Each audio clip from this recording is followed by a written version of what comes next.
मेरे चैनल को सब्सक्राइब करें, बेल आइकन को प्रेस करें ताकि आने वाली हर नई वीडियो आप तक बासानी पहुंच सके।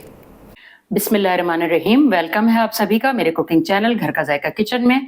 आज जो रेसिपी मैं आपके लिए लेकर आई हूँ वो है पेशावरी मटन चपली कबाब। ये कैसे बनेंगे, इनमें किन किन चीज़ों की ज़रूरत होगी, आइए मैं वीडियो में आपको तफसील से बताती हूँ। सबसे पहले मैंने 3 पाव कीमा मटन का ले लिया है और उसमें 1 पाव मैंने चर्बी डालकर इसको बहुत अच्छे से फाइन चॉप कर लिया है। मोटा मोटा कीमा नहीं चाहिए क्योंकि फिर इसकी बाइंडिंग बहुत अच्छे से नहीं होगी, इसलिए फाइन चॉप ही कीमा हम लेंगे। अब सूखे मसालों में जो जो चीजें मैं कीमे में शामिल करूंगी, 1 खाने का चम्मच भरकर सूखा अनारदाना, 1 चाय का चम्मच भरकर अजवाइन, तकरीबन 1.5 खाने का चम्मच मैंने लिया है कुटी लाल मिर्च, 1 खाने का चम्मच भरकर मैंने लिया है भुना कुटा जीरा और 1 खाने का चम्मच मैंने लिया है भरकर कुटा धनिया, नमक हस्बे जायका और 1 चाय चम्मच भरकर लाल मिर्च का पाउडर। मटन चपली कबाबों में जो वेजिटेबल्स मैं इस्तेमाल करूंगी, मैंने 4 से 5 बंच ले लिए थे हरी प्याज के। इसका मैंने व्हाइट वाला पार्ट भी और ग्रीन वाला पार्ट भी छुरी की मदद से फाइन चॉप कर लिया है। फिर मैंने 2 किस्म की मिर्चें ले ली हैं, हरी मिर्चें और लाल मिर्चें, इन दोनों को भी मैंने फाइन चॉप कर लिया है। फिर मैंने लिया है तकरीबन आधा बंच हरा धनिया, उसको मैंने छुरी से चॉप कर लिया है। फिर मैंने ले लिए हैं 3 दरमियाने साइज के टमाटर और इनके तमाम बीज मैंने निकाल लिए हैं। मैंने इसलिए निकाले हैं ताकि इनमें मॉइस्चर पैदा ना हो, कबाब टूटे नहीं, इसलिए। फिर बाइंडिंग के लिए मुझे चाहिए आधी प्याली मकई का आटा। मैंने मकई का आटा लिया है। आपके पास अगर मकई का आटा नहीं है तो आप इसमें बेसन भी डाल सकते हैं, तकरीबन आधी प्याली आप बेसन डाल सकते हैं। अगर बेसन भी नहीं है तो आप इसमें चने का आटा जो उसका पाउडर होता है वो भी शामिल कर सकते हैं, आधी प्याली के करीब। फिर मैंने रूम टेम्परेचर पे रखे हुए 2 अंडे ले लिए हैं और मैंने तकरीबन 2 खाने के चम्मच दही ले लिया है। इसमें से भी मैंने इसका एक्सेस पानी तमाम निकाल लिया था, सिर्फ दही डालूंगी। अब बारी है तमाम चीजों को कीमे में मिक्स करने की।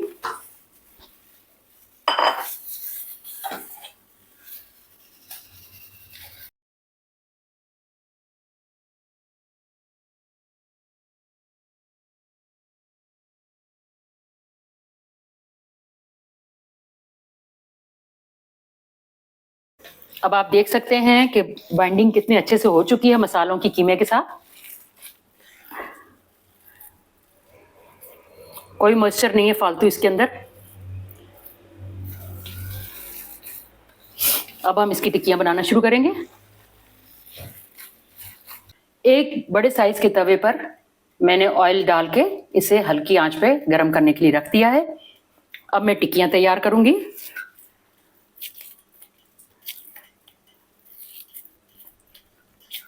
पहले आप कीमे की एक बॉल सी बना लें और फिर इसको प्रेस करते हुए हथेली के साइज का फैलाते जाएं।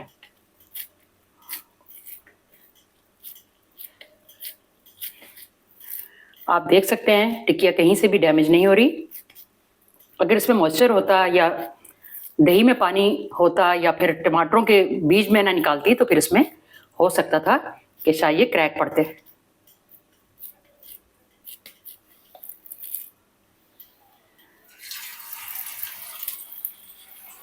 धीमी आंच पे पकाएंगे, तेज आंच हुई तो ये ऊपर ऊपर से पक जाएंगे, अंदर से कच्चे रह जाएंगे।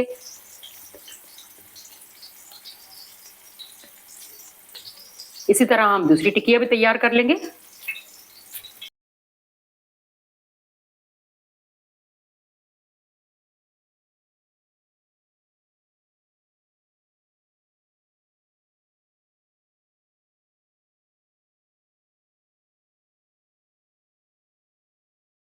अब एक कबाब की साइड में आपको पलट कर दिखाऊंगी। ये देखिए कितने अच्छे से पक चुका है। बहुत हल्की आंच पर मैंने इसे फ्राई किया है। बाकी के तमाम कबाब भी जब फ्राई हो जाएंगे तो मैं उनकी साइड्स पलटती रहूंगी। ये जो कबाब मैंने तवे पे डाले थे, इनमें से एक कबाब मुकम्मल फ्राई दोनों साइड से हो चुका है, आप देख सकते हैं। अब ये बिल्कुल तैयार है और बाकी कबाबों की साइड्स मैंने पलट ली थी। जो कबाब मुकम्मल फ्राई हो चुका है दोनों साइड से, अब मैं उसे निकाल कर प्लेट में रख लूंगी और बाकी कबाब भी इस तरह मुकम्मल तल के प्लेट में निकाल लूंगी। तो लीजिए तैयार हैं पेशावरी मटन चपली कबाब। अब आपको ये ज़ाहिरी तौर पे बहुत खूबसूरत लग रहे हैं। अब मैं कट करके भी दिखाऊंगी कि अंदर से भी इतने ही सॉफ्ट और जूसी बने हैं।